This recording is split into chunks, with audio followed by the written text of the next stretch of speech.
Good morning, class. Today we will start our third poem of first book. The name of the third poem is McVitie the Mystery Cat. Let's start. Do you have a pet cat? क्या आपके पास कोई पालतू बिल्ली है? Have you ever noticed anything mysterious about it? क्या आपने इसके बारे में कोई रहस्यमयी बात देखी है? It is not easy to say.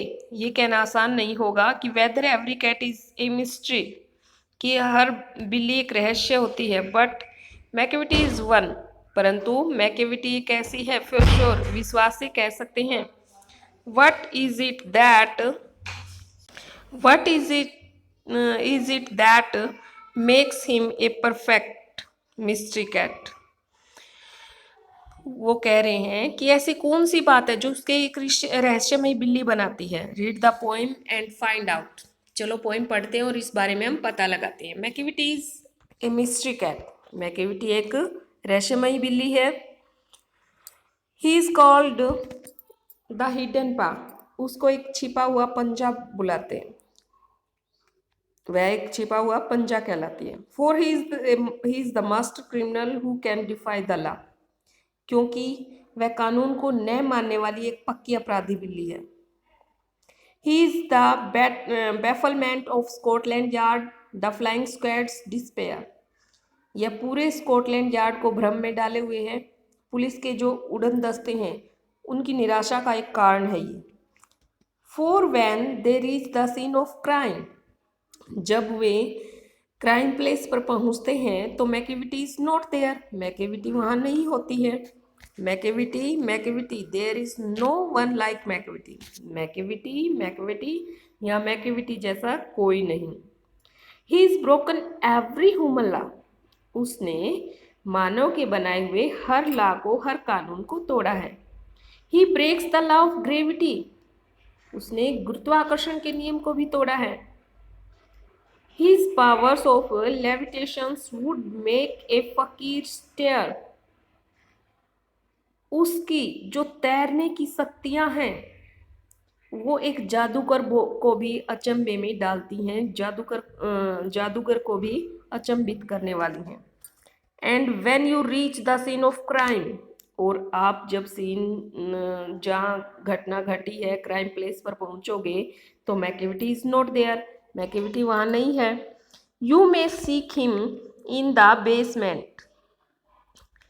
You may look up in the air. आप उसको बेसमेंट में भी ढूंढ सकते हो और ऊपर हवा में भी ढूंढ सकते हो। बट परंतु I tell you once and once again. मैं एक बार फिर आपको बता देता हूँ Macavity is not there. Macavity वहाँ नहीं है। Macavity is ginger cat. He is very tall and thin. Macavity एक अदरक के रंग जैसी बिल्ली है।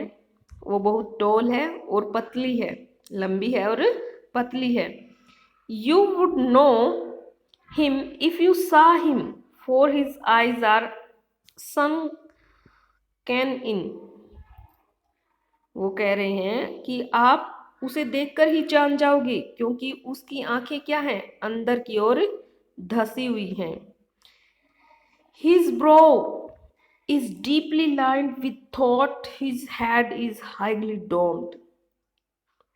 उसकी जो ब्रोज है, आईब्रोज है, वो इतना सोचती है कि जिसके कारण हमेशा क्या तनी हुई रहती हैं। वो जो उसका सिर है वो गुंबद के जैसे ऊंचा उठा हुआ है, डोम के जैसे, गुंबद के जैसे ऊपर उठा हुआ है, जैसे गुंबद होता है वैसे ही।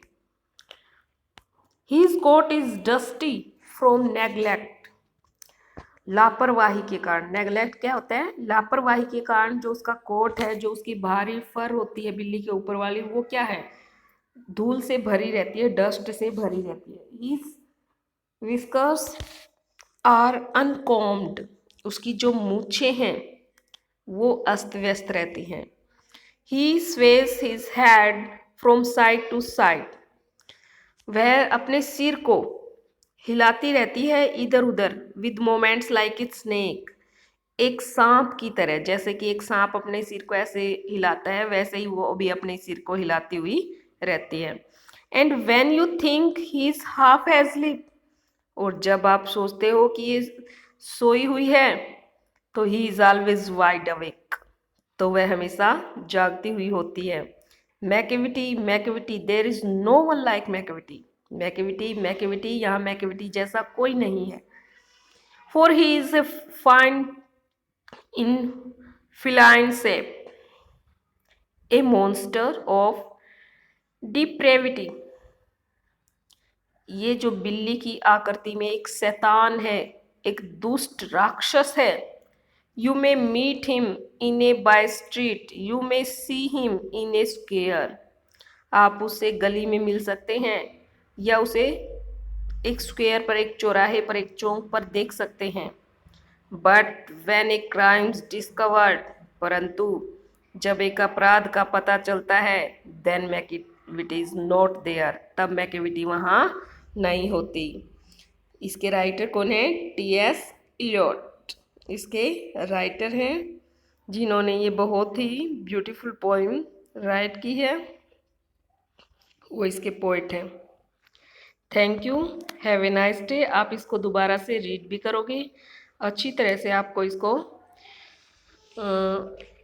रिमाइंड भी करना है और रीड भी करना है। कल हम इसके क्वेश्चन आंसर और वर्ड मीनिंग करेंगे। Thank you, have a nice day.